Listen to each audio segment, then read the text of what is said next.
Hey everybody, Danny here from the blog and YouTube channel Contentment with Simplicity.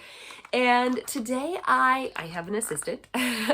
Today I'm going to be talking about pregnancy insomnia, which is, I don't know that this topic is talked about all that often, but it should be because it is a real challenge of pregnancy that many people experience, and you should know about it. You should know what are some tips and tricks that you might be able to do to help with it, and also know that it is normal, and it's a bummer, and it's hard, and if it feels hard, it is hard. So that's my validation for you. It is hard.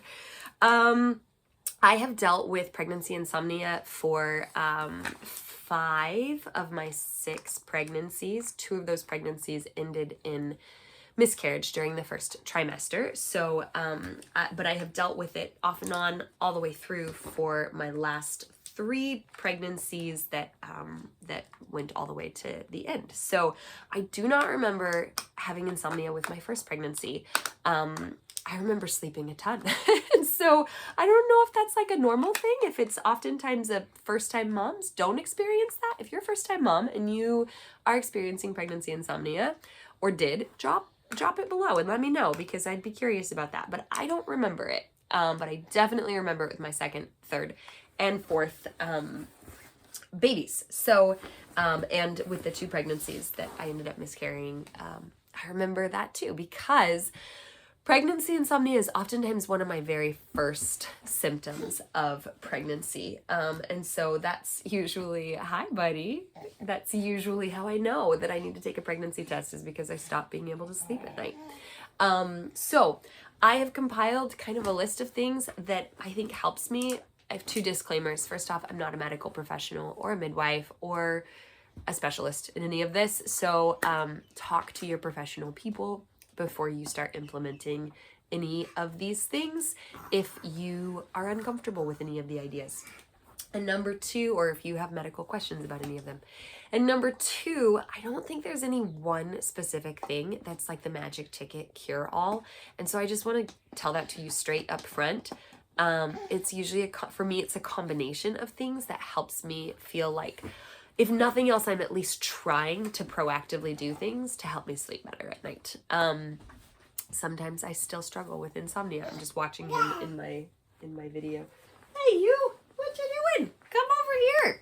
Mwah. Okay, so the first thing that I try to do as soon as I feel like I'm not sleeping is get magnesium supplements. So I like the chewable kind. I know that they're probably not that healthy for you. They're covered in sugar. Hang on, my camera's being moved. My tripod. They're covered in sugar, but they taste good. And when you're first trimester nauseous, that is a win. Something that tastes good that will go down and stay down. The second thing I like to do is take melatonin chewies, which Dad was playing with here. There we go. I get them off of Amazon. They have no sugar in them, which probably means they've got a bunch of fake sugars in them because they taste really good. The dosage is 2 of them. I only take 1, and I usually don't take it at nighttime before I go to bed. I usually take it if I wake up in the middle of the night. That's the first thing I grab before I get up and go pee, because then I feel like I'm starting to help support my body to go back to sleep. So the rest of my suggestions are all lifestyle suggestions, which you may or may not be able to implement. But the first thing I do is I get really serious about cutting caffeine. And I make sure that I have coffee, that I don't drink coffee after 10 a.m. And I don't drink black tea or iced tea or kombucha with black tea in it after noon, which is a real bummer because I like black tea things, but I switched to just everything being either water or herbal teas. And that I do think helps because I notice a difference. If I drink caffeine later in the day, it becomes a problem. Make sure he's okay. The next thing that I try to do is I try to avoid all blue light after dinner time.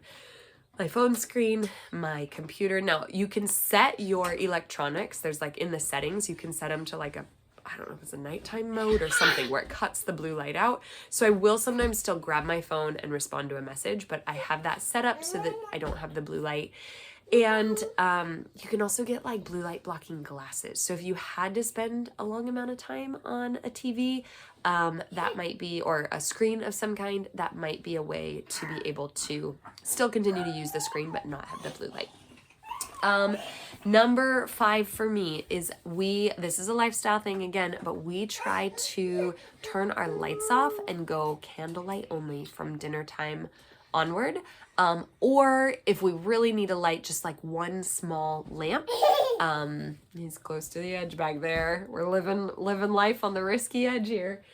Just one small lamp to keep things relatively dark. That really helps my kids kind of wind down for bed also, and it helps me feel ready to go to sleep when it's actually bedtime as well. So that works for us. I would highly recommend trying it. Turn all of your overhead lights off for sure at dinner time, and don't turn them back on again until morning. Okay, another thing that is helpful for me is to warm up and then let my body cool down. So I do this by taking a hot shower, usually kind of before I start my personal bedtime routine, brushing my teeth and all of that. I like to take a hot shower because then when I get out, it starts to cool my body down. Bless you. You sneezing?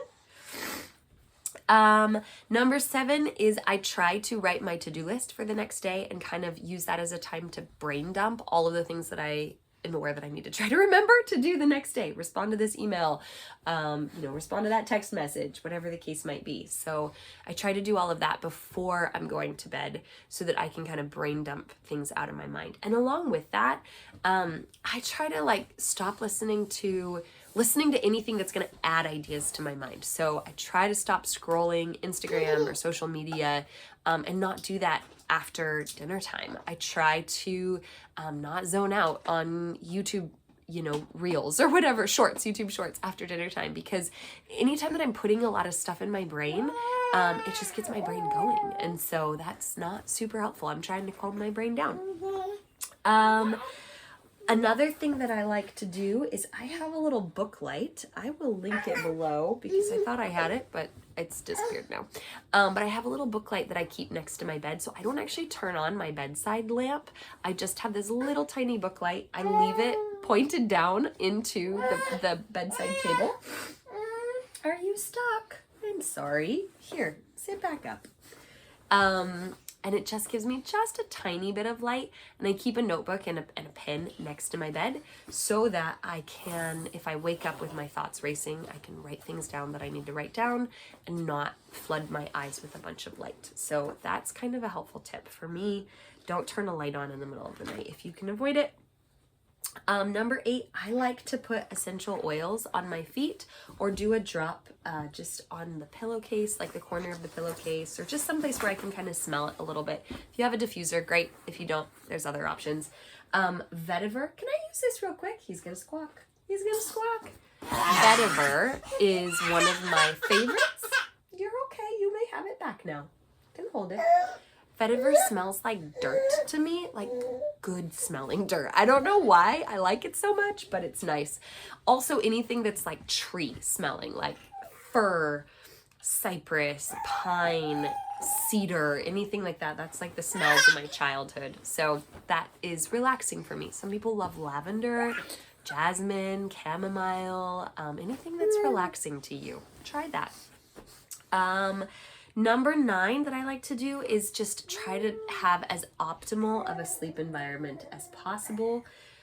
Blackout curtains, making sure that there's no like digital clocks or charging blue lights, like when you plug things in and there's that little glowing light.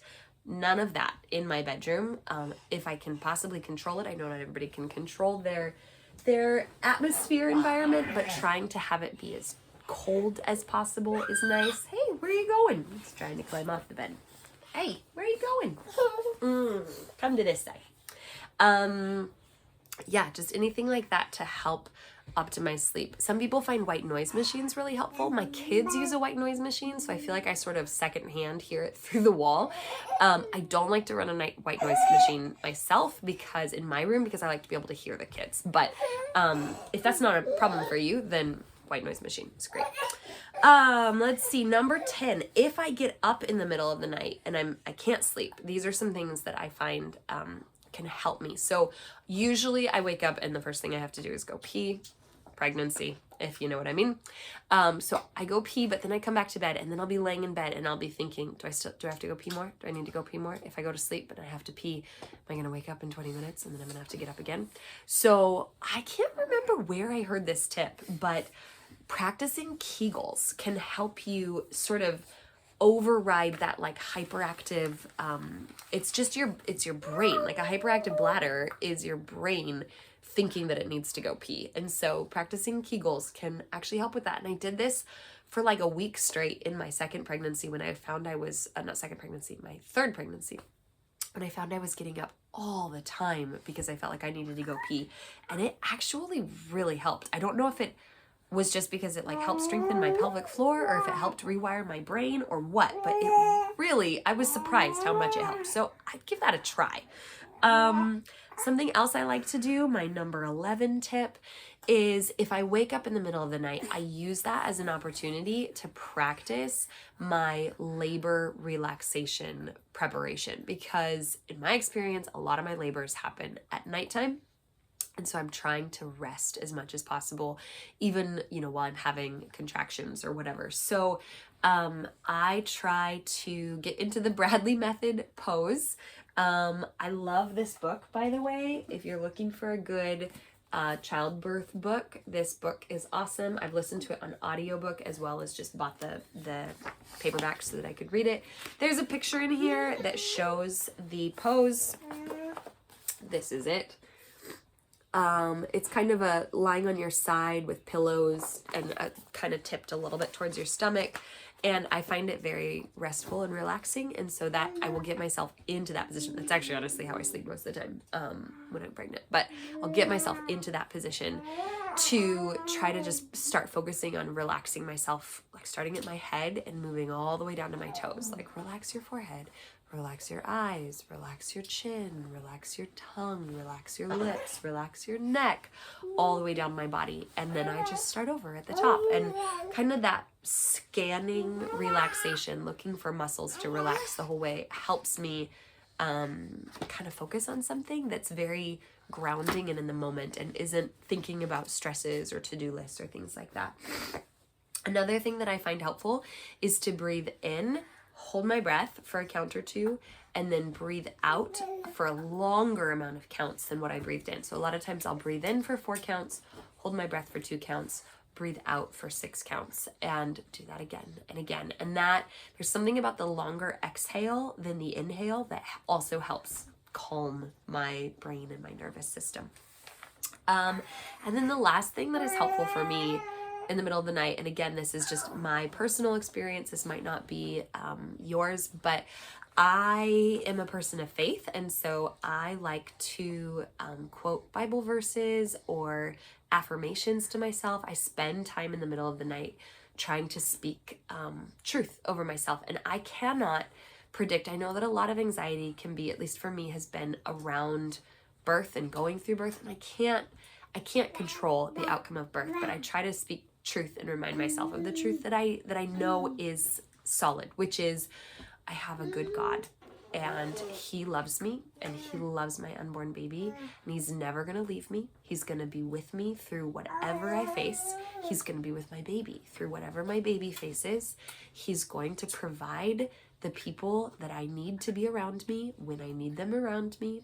He's going to be my strength. He's a shelter. His name is a shelter to me. He's going to be my strength. He's made my body to be able to birth a baby. Like I just constantly start to go over those things, especially as I get closer to birth and sleep becomes harder and I start to feel more of the pre-birth nervousness and jitters. And so that works well for me, or quoting Bible verses. I will lie down and sleep in peace, for you alone, O Lord, are my dwelling place. I think I quoted that right. Or whatever I'm working on memorizing with the kids. Like it's a great time to practice your Bible memorization in the middle of the night. So that is helpful for me. Let me know in the comments below if you are experiencing pregnancy insomnia, what you've tried. I know there's a variety of is it homeopathy? I never know exactly how to say that. It's one of those words that I just read, but I don't usually hear people talk about. There's other herbs and supplements and teas and probably tinctures and stuff like that. Beautiful One Midwifery is a resource that I have found really helpful on Instagram, so I'll link them below. That might be helpful. But yeah, like I think that sometimes it's just trying to be proactive about doing something, and there isn't necessarily a cure to insomnia, but there's things you can do that at least make you feel like you're doing something to help you get better sleep. And also remember that pregnancy is a season. I do think in some ways pregnancy insomnia has prepared me for the newborn phase of not getting great solid sleep. Like I sort of have this theory, I will ask God about this someday, but I sort of have this theory that he maybe has designed some aspect of pregnancy insomnia to help prepare you for going back into a season where sleep is not something that you get in longer chunks, but you actually begin to have to be creative about piecing it together. So I'm going to take this little monkey out and wrestle him because he seems full of energy, don't you? But thanks for hanging with me today. Thanks for tuning in. I hope you get some sleep or a good nap soon. Oh, one final tip that my sister was telling me is that for some people, pregnancy insomnia is triggered by your blood sugar going down. So make sure that you get a high protein, that you eat a lot of protein with your dinner to help stabilize, and fats to help stabilize your blood sugar through the night. And consider like going to sleep with a tummy that's relatively full, like even having like your meal 3.5, like half a meal before you go to bed, as long as it doesn't trigger the like the acid reflux and the heartburn issues. So I guess you got to balance it out, but it might be worth a try if you're really struggling with it. Having some protein before you go to bed might help sustain you through the night. So I hope that's helpful. Have a beautiful week. I will talk to you next week.